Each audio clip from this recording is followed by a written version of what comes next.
ओडिशा राजनीति रे बहु मुख्यमंत्री को आमे देखी जितेबाला स्वतंत्र ओडिशा प्रदेश गठन होती महाराजा कृष्णचंद्र गजपति आरंभ कर आज मोहन चरण माझी पर्यंत अनेक मुख्यमंत्री को आमे देखीचे माने आमे शुणी पढ़ी जानी किंतु मो पाखे एमती जड़े व्यक्तित्व अच्छा जे गत 50-60 वर्षर ओडिशा राजनीति को पाखरु देखी लिखी फोटो उठे ओडिशार अनेक आइकॉनिक चरित्र जमती आपण मैंने देखते जे बिजू बाबू हाथ लंबे ठिया होती से फोटोटी ताकू जी उठे धौलीगिरीर जो देखुं जो आइकॉनिक स्ट्रक्चर ताकू तैयारी करिबारे जहाँकर गोटे परोक्ष हाथ अच्छी बिजू बाबूंकर चेहरा एवं चरित्र निर्माण रे जहाँकर गोटे बड़ अवदान अच्छी बहु मुख्यमंत्री को देखी बहु राजनैतिक घटनावली को चिन्ही जानी अनुभव करथिबा प्रशांत पट्टनायक मो सांगे अच्छा प्रिय प्रशांत भाई प्रशांत पट्टनायक सांबादिकता जीवन संपादकीय जीवन बेस 60 दशक धरी व्याप्त तो आज प्रशांत भाई संगे आम कथा हबार अच्छी ओडिशार मुख्यमंत्री मान विषय से माने किए केमती थिला सेमानकर व्यक्तित्व एवं सम्यक भाव में जानने को चेष्टा करिबा जे सेमानकर चरित्रर विशेष गुण सब कौन थिला as a human being and a chief minister राजनेता भाव में एवं व्यक्ति भाव में प्रशासक भाव में नवकृष्ण चौधरी आमे कृष्णचंद्र गजपति डॉक्टर महताब एवं विश्वनाथ दास जेतु पूर्वर माने 1950 पूर्व एमन थिले दायित्व से कथा को जीवानी 1950 रु 1956 नवकृष्ण चौधरी ओडिशार मुख्यमंत्री दायित्व नौथि अवश्य सेता बेला आपण सांबादिकता को आसी नाथि किंतु नवबाबू को आपण बहुत पाखरु देखि जंती नवबाबू बहुत पाखरु देखि तेणु नवबाबू को आपण केमती देखंती केमती मने पकांती आपण कथा नवबाबू जन अद्वितीय व्यक्ति थिले से जो भाव में साधा सीधा लोक थे मालती देवी से जो भाव में क्रोधित थे नवबाबू भाया गोटे लोक संभालिक रखा और शासन में एत दिन रहा से हूँ गोटे विचित्र घटना एवं नवबाबू तर शासन काल सी होती एकमात्र मुख्यमंत्री जे कि जो दिन शासन दायित्व विदाय ने से दिन से अपेक्षा नक सरकारी गाड़ी आसो से मिनिट अपेक्षा कर साइकिल चढ़ी चलीगले सचिवालय बाहर को चलीगले से संगे संगे पद पदवी विदाय नहीं भुवनेश्वर छाड़देले हाँ संगे संगे से भुवनेश्वर अनुगुल चली जाते जो माने प्रिय कर्मक्षेत्र बाजीराव छात्रावास अनुगुल बाजीराव छात्रावास से चली जाते नवबाबू को आपण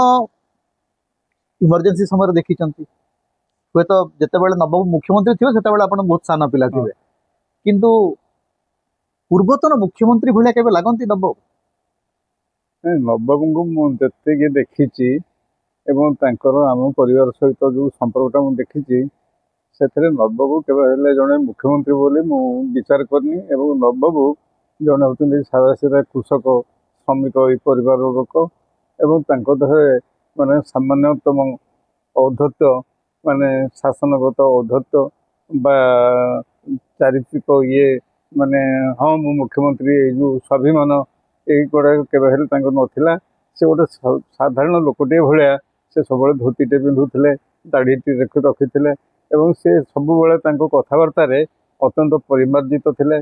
से केबे कौन कथार अहंकार करवा मु जीवन में केबे देखिन बा अनुभव करनी माने जमीदार परिवार रो पुओ माने सेते बेले एते पाठ पढ़ी करी माने मुख्यमंत्री होचंती अथच जीवन रो शेष जाउची जने चषा भाव रे जीवन जाउची एवं जीवन तांको जीवन रो जते सब दुख झंझा सब गुड़ाक से अत्यंत माने सहज भाव से गुड़ाक से स्वीकार कर जाइछंती से कोठे हारी नाहंती से तांको परिवार रो सब प्रतिष्ठित युवक जन जो आत्महत्या करुच्ची से खबर पाइला पर भी नवबाबू अविचलित एवं परिवार रे एभली बहु घटना दुर्घटना घटी जोगुड़ाक देखला परे बा जानिला परे नवबाबू केबे हेले विचलित हबार मु देखिनी किंबा से माने अति मात्रा म्रियमाण हबार मु केबे हेले देखिनी। अच्छा नवबाबू जेमती ऋषि प्रतिम लोक अविचलित उदासीन डिप्लोमेसी धार धारती नहीं अनेक समय इम्पल्सिव डॉक्टर महताब ठीक तार उल्टा एवं डॉक्टर महताब को आपण मुख्यमंत्री भाव में देखी संपादक भाव में देखी डॉक्टर महताब व्यक्तित्व केमती डॉक्टर महताब को क्या सहित तुलना करा कारण डॉक्टर महताब को विषय माने बहुत मजा कथा शुणा जाए माने मजा कथा एमती कि माने मोर जो सब सीनियर सांबादिक मैंने कहते जे ओडिशा को सब चारोटी विपर्य आशंका करा जाए गोटे है बात्या गोटे है बन्या गोटे है मरुड़ी आ डॉक्टर हरिकृष्ण महताब माने जो कौन सी पॉलिटिकल क्राइसिस नथिबो से doctor Mahtab was capable enough to create the political crisis and solve it और एग्जागरेटेड एवं सेतिबेन तांको सबुठु प्रधान अस्त्र थिला कलम गाँ मजलिस प्रजातंत्र एवं प्रजातंत्र समस्त अपेक्षा कर बसवे कौ दिन आसो गाँ मजलिस हरिकृष्ण महताब आज कौन लिखिं आज माने कहार चिता काटी आज हरिकृष्ण महताब क्या माने तली तलांत कर मुंड उपर धोई से कथा सब समस्त अपेक्षा करेंगे समस्ते से बुधवार दिन जो बाहर प्रजातंत्र ये गाँ मजलिस कलमटी से समस्ते केवल राजनेता नुह माने कर्मी माने नुह एवं सर्वसाधारण साधारण पाठक माने अत्यंत आग्रह सहित अपेक्षा करते गोटे राजनेता गोटे कलम लेखिकी ओडिशा राजनीति को निजर नख दर्पण रखी आज से संभव नहीं कथा हूँ कौन कि महताब जो लिखुले गाँ मजलिस से कौन हुए ना हरिकृष्ण महताब साधारणतः ऑपरेट करते कौटू ना प्रजातंत्र प्रचार समिति जो ऑफिस सेठू किंतु गोटे सेंटर थाए भुवनेश्वर एकाम्र निवास से सबुदिन सकाल आसो एकाम्र निवास को सेठी किसी चेला चामुंडा देखा करेंगे हरिकृष्ण महताब स्वाभाविक स्वर में कह हो आज खबर कौन हो तो मैंने जी जहाँ शुणी कह कहला से हरिकृष्ण महताब से पिकअप करेंगे आज पिकअप लाइन हूँ कौटा गोटे पब्लिक लाइफ रु ही आसुला से जो जहाँ फल से कैपेसिटी आसुला हलचल कर दिया जाय पारे से पिकअप करते जे को खबरटा को आज मुझे सर्कुलेट करी तेबे it will make a good news in media in all circle तापर से चली जाए ठीक प्रजातंत्र बिहारी बाग जाकि डाकिबे हो केदार शुणिलुनि ना कौन सा ना जान कि हो प्रशांत पट्टनायक आज पर गोटे टोकरी धरी पलैची ए खबर तुम पाइन ना नाई ना केमती भुवनेश्वर हो कि भुवनेश्वर हो तो खबरटा केम पाइलनि हाँ छाड़ छाड़ जहाँ तो है क्या कहनी कहीं से जो मर्सिडीज गाड़ी चढ़ी पलि आसला आसला परदिन जो जा पहुँचे पहुँचिक पचारे हो आज खबर कौन ना सार जानते प्रशांत पट्टनायक या कर हो ना मिछ कथा ना नाई सार आम शुणीचु ना तुम निश्चित भाव में शुणीच ना हाँ से गोटे आत्मतृप्तिर हस हसवे जे मो न्यूज़टा टोटाली सर्कुलेट प्रॉपर्ली सर्कुलेट कर जाइए आ मोर विषय किसी परिश्रम कर ना तेणुक जो डॉक्टर महताब जो महताबी क्लिक ये महताबी क्लिकटा इट वाज वेरी रेयर एवं क्वचित राजनेता माने पॉलिटिकल एक्सपर्ट से माने भाव हाँ माने आपण केंद्र मंत्री रहिबे राज्यपाल रहिबे मुख्यमंत्री रहिबे प्रजातंत्र संपादक रहिबे किंतु पब्लिक लाइफ रु ही आपण एलिमेंट नहीं राजनीति रे ताकू प्रयोग करेंगे। हाँ अच्छा आउ जने मु जानि छी तांको प्रति आपनकर बहुत सम्मान थाए डॉक्टर राजेंद्र नारायण सिंह हाँ पटना रो पूर्वतन महाराजा हाँ। एवं ओडिशा रो मुख्यमंत्री तांको सहित आपण व्यक्तिगत संपर्क मध्य भल मु जानि छी तो राजेंद्र नारायण सिंह को आपण केमती देखंती କଥା ଯେ ରାଜେନ୍ଦ୍ର ନାରାୟଣ ସିଂହ ସମ୍ପୂର୍ଣ୍ଣ ରୂପେ ଅଲଗା ଥିଲା ମୁଖ୍ୟମନ୍ତ୍ରୀ ଭାବରେ ଏବଂ ସେ ସବୁବେଳେ ନିଜର ଆଭିଜାତ୍ୟଟାକୁ ଗୁରୁତ୍ୱ ଦେଉଥିଲେ କିନ୍ତୁ ଜଣେ ଶାସକ ଭାବରେ ସେ ସବୁବେଳେ ନିଜର ମେଣ୍ଟେନ୍ କରୁଥିଲେ ନିଜର ଡିଗ୍ନିଟିଟା ମେଣ୍ଟେନ୍ କରୁଥିଲେ ସେ କେବେ ହେଲେ ଶସ୍ତା କଥା କହୁନଥିଲେ ବା ଏଭଳି ସାଧାରଣ ରାଜନେତାଙ୍କ ଭଳିଆ ମାନେ ମିଛ ସତ କହିକିରି ରାଜନୀତିରୁ ଫାଇଦା ଉଠାଇବା ପାଇଁ ସେ କେବେ ହେଲେ ଉଦ୍ୟମ କରିବାର ମୁଁ ଆଟଲିଷ୍ଟ ମୁଁ ଦେଖିନି ବା ଜାଣିନି ସେଇଟା ହେଉଛି ଗୋଟେ major difference between doctor Mahtab and mister ଆପଣ ମତେ ବହୁତ ସମୟରେ କହିଛନ୍ତି ଯେ ଡକ୍ଟର ରାଜେନ୍ଦ୍ର ନାରାୟଣ ସିଂହ ଅନେକ ସମୟରେ ଆପଣ ମାନଙ୍କୁ ଡାକୁଥିଲେ ଲଞ୍ଚ ରେ କିମ୍ବା ଡିନର ରେ ହଁ। ସେତେବେଳେ ତାଙ୍କର ଆଚରଣ ରଜା ଭଳିଆ ନା ଜଣେ ଗଣତାନ୍ତ୍ରିକ ଶାସକ ଭଳିଆ? ନାଇଁ ରାଜେନ୍ଦ୍ର ନାରାୟଣ ସିଂହ ଯେତେବେଳେ ଆମମାନଙ୍କୁ ଡାକିଛନ୍ତି ନୈଶ ଭୋଜନ ହଉ ବା ଯେକୌଣସି ଇଏରେ ସେତେବେଳେ ସେ ଜଣେ ସାଧାରଣ ଲୋକ ଭାବରେ ଆମକୁ ଡାକିଛନ୍ତି କେବେ ହେଲେ ସେ ନିଜର ମହାରାଜ ପାଟନା ମହାରାଜ ନାଇଁ ପାଟନା ମହାରାଜ ତାଙ୍କୁ ମହାରାଜ ବୋଲି କହିଲେ ସେ ଯଦିଓ ଅନ୍ତର ଭିତରେ ଖୁସି ହଉଥିଲେ କିନ୍ତୁ ଅନେକ ସମୟରେ ସେ ସେଟାକୁ ପସନ୍ଦ କରୁନଥିଲେ ଯୋଉଟାକି ତାଙ୍କର ଆଟିଚ୍ୟୁଡ୍ ତାଙ୍କ ଏକ୍ସପ୍ରେସନର ମୁଁ ଅନେକ ସମୟରେ ଦେଖିଛି କାରଣ ତାଙ୍କୁ ଯେତେବେଳେ ମହାରାଜା ବୋଲି କୁହାଯାଏ ଏବଂ ତାଙ୍କର କିଛି ସ୍ତାବକ ଥାଆନ୍ତି ପର୍ଟିକୁଲାରଲି ଯେଉଁ ଏକ୍ସ ପ୍ରିନ୍ସଲି ଷ୍ଟେଟ୍ର ଯେଉଁମାନେ ସବୁ ପ୍ରତିନିଧି ଜନପ୍ରତିନିଧି ସେମାନେ ତାଙ୍କୁ ଯେତେବେଳେ ମହାରାଜା ବୋଲି ଡାକନ୍ତି ଏବଂ ତାଙ୍କୁ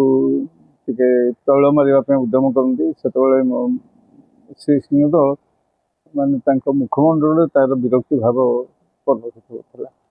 ଏବଂ ସେ ସବୁବେଳେ ଯାହା କମିଟମେଣ୍ଟ କରୁଥିଲେ ସେ ସେଟାକୁ ରଖିବା ପାଇଁ ଚେଷ୍ଟା କରୁଥିଲେ ସେ ମାନେ very committed to his words he was very much committed he was very much committed to his words he was very much committed to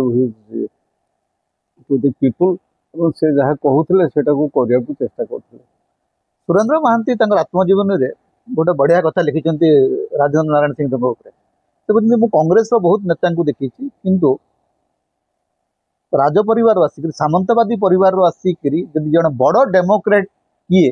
ତାହେଲେ ସିଏ ହଉଛନ୍ତି ରାଜେନ୍ଦ୍ର ନାରାୟଣ ସିଂହ ଏଇଟା ହଉଛି ସୁରେନ୍ଦ୍ର ମହାନ୍ତିଙ୍କ ବକ୍ତବ୍ୟ ଆଉ ଜଣେ ନେତାଙ୍କ କଥା କହିବା ଆଉ ଜଣେ ମୁଖ୍ୟମନ୍ତ୍ରୀଙ୍କ କଥା କହିବା ସେଥିରେ ଆମର ପ୍ରଥମ ପର୍ଯ୍ୟାୟଟାକୁ ଆମେ ସାରିବା ବିଶ୍ୱନାଥ ଦାସ କାରଣ ମହତାବ ଏବଂ ନବକୃଷ୍ଣ ଚୌଧୁରୀଙ୍କର ମଝାମଝି ଗୋଟେ ସମୟରେ ଆସିଲେ ବିଶ୍ୱନାଥ ଦାସ ଗଭର୍ଣ୍ଣର ଥିଲେ ଉତ୍ତରପ୍ରଦେଶର ତା ପୂର୍ବରୁ ପ୍ରଧାନମନ୍ତ୍ରୀ ଥିଲେ ଓଡ଼ିଶାର ତାପରେ ତାଙ୍କୁ ଅଣାଗଲା ଜିଓଏମ୍ ଗ୍ରାଣ୍ଡ ଓଲ୍ଡ ମ୍ୟାନ୍ ଥିଓରିରେ ତାଙ୍କୁ ଅଣାଗଲା ତାଙ୍କୁ ବିଜୁ ବାବୁ ଚେଷ୍ଟା କରି ତାକୁ ଆଣିଲେ ବିଶ୍ୱନାଥ ବାବୁଙ୍କର ବ୍ୟକ୍ତିତ୍ୱ ଏବଂ ତାଙ୍କର ଆଚରଣ କେମିତି ଥିଲା? ବିଶ୍ୱନାଥ ଦାସ ସେ ଦେଖିବାକୁ ଯଦିଓ ଦୁର୍ବଳ ବହୁତ ମାନେ ପତଳା ଲୋକଟିଏ କିନ୍ତୁ ସେ ସବୁଥିରେ ଡିଟରମିନ୍ ଥିଲେ ଏବଂ ସିଏ କେବେ ହେଲେ କୌଣସି କଥାକୁ ଟଳୁ ନଥିଲେ ତେଣୁ ତାଙ୍କୁ ଯେତେବେଳେ ମାନେ ଆଣିଲେ ବିଜୁ ହେରିକା ଗୋଟେ ପ୍ରକାର ଚକ୍ରାନ୍ତ କୁହାଯାଇପାରେ ବା ଗୋଟେ ପଲିଟିକାଲ କ୍ଲିକ୍ କରିକି ତାଙ୍କୁ ଆଣିଲେ ଜିଓଏମ୍ ଥିଓରିରେ ଜିଓଏମ୍ ହେଲା ଗ୍ରାଣ୍ଡ ଓଲ୍ଡ ମ୍ୟାନ୍ ଥିଓରି ଆଣିକି ତାଙ୍କୁ ଯେତେବେଳେ ଦାୟିତ୍ୱ ଦେଲେ ସେତେବେଳେ ବିଶ୍ୱନାଥ ଦାୟିତ୍ୱ ନେଲେ ତ ନିଶ୍ଚୟ କିନ୍ତୁ ସେ ଏମାନଙ୍କ ହାତରେ ହାତ ବାରିଶି ଭାବରେ କେବେ ହେଲେ କାମ କରିବା ପାଇଁ ସୁଯୋଗ ଦେଇନଥିଲେ ସେଥିପାଇଁ ଡକ୍ଟର ମହତାବ ଏବଂ ବିଶ୍ୱନାଥ ଦାସଙ୍କ ଭିତରେ ଗୋଟେ ବହୁତ ବଡ କନଫ୍ରଣ୍ଟେସନ ହେଇଥିବାର ଆମେ ଶୁଣିଛୁ ଏବଂ ଚୂଡ଼ାମଣି ରାଉତରାୟ ତାଙ୍କର ଆତ୍ମଜୀବନରେ ଯୋଉ ଡିଟେଲ ବର୍ଣ୍ଣନା ଦେଇଛନ୍ତି ଯେ ଗୋଟେ ସମୟରେ ବିଶ୍ୱନାଥ ଦାସଙ୍କୁ ବିଧାନସଭା ଭିତରେ ଆଟାକ୍ କରାହେଇଥିଲା ବୋଲିକି ଶୁଣାଯାଏ। ହଁ ତା ହେଇଥିଲା କଥା ହଉଛି କ'ଣ କି ବିଶ୍ୱନାଥ ବାବୁଙ୍କ ବିଷୟରେ ଯାହା ମୁଁ କହୁଥିଲି ସେ ଦେଖିବା ପାଇଁ ଯେତେ ଦୁର୍ବଳ ଦେଖାଯାଆନ୍ତି କିନ୍ତୁ ଆଚରଣରେ ସେ ହେଉଛନ୍ତି ବହୁତ ଷ୍ଟ୍ରଙ୍ଗ ଏବଂ ସିଏ ଯୋଉଥିପାଇଁ କି ବିଜୁ ବାବୁ ତାଙ୍କୁ ଯେଉଁ ଜିଓଏମ୍ ନାଁଟି ଦେଇଥିଲେ ସେ ସବୁବେଳେ କହନ୍ତି ସବୁବେଳେ ଯେ ସେ ଯେ ପର୍ସନ୍ ଯିଏକି କେବେ ହେଲେ ବିକ୍ରି ହେଇପାରିବନି ବା ଭାଙ୍ଗି ମାନେ ତାଙ୍କୁ ବିକ୍ରି କିଣି ପାରିବାନି ବା ଭାଙ୍ଗି ପାରିବାନି ସେ ଭେରି ଡିଟରମିନ୍ଡ ପର୍ସନ୍ ଏବଂ ସେ ଯାହା ଭାବନ୍ତି ଯେ ଉଚିତ ବୋଲି ସେ କାମଟି କରନ୍ତି ଏବଂ ତା ଥରେ ନୁହଁ ବାରମ୍ବାର କରିକି ଦେଖିଛନ୍ତି ଯୋଉଥିପାଇଁ କି ବିଭିନ୍ନ ସମୟରେ ପଲିଟିକାଲ କ୍ରାଇସିସ୍ ବି ଯାହା କହୁଥିଲେ ଆପଣ ସେଇଟା ବି ଓଡ଼ିଶା ରାଜନୀତିରେ ସୃଷ୍ଟି ହୋଇଛି। 1950 ରୁ 1962 ପର୍ଯ୍ୟନ୍ତ ଓଡ଼ିଶାର ରାଜନୀତିରେ ବହୁତ ଗୁଡ଼ାଏ ପରିବର୍ତ୍ତନ ହେଇଛି। ଓଡ଼ିଶା ହେଉଛି ବୋଧେ ପ୍ରଥମ ରାଜ୍ୟ ଯେଉଁଠି ମିଳିତ ମନ୍ତ୍ରିମଣ୍ଡଳ ହେଲା जोटा जन कांग्रेस एवं स्वतंत्र ହଁ पार्टी तो ए सबू भितर आम 4 जन मुख्यमंत्री विषय कथा है कि तापर मुख्यमंत्री जी आसुच्चंती तांको विषय कथा हेबा पई गोटे स्वतंत्र एपिसोड आवश्यकता अच्छी तो प्रशांत भाई सहित आम पुणी कथा हेबा आउ गोटे अध्याय समता आपण मानकर स्वर समता होची आपण मानकर निर्भीकता एवं स्वाधीनतार स्वर तेणु समता को लाइक करंतु शेयर करंतु अधिक रु अधिक सब्सक्राइब करंतु किछि आर्थिक सहयोग यदि करेंगे आपण मेंबर भाव जॉइन करंतु सुपर चार्ट दियंतु सुपर थैंक्स दियंतु समता को बंचेक रखंतु समता आम स्वाधीनतार स्वर होकर बंचिक रहू तेणु समता सहित आपण सब बेले था।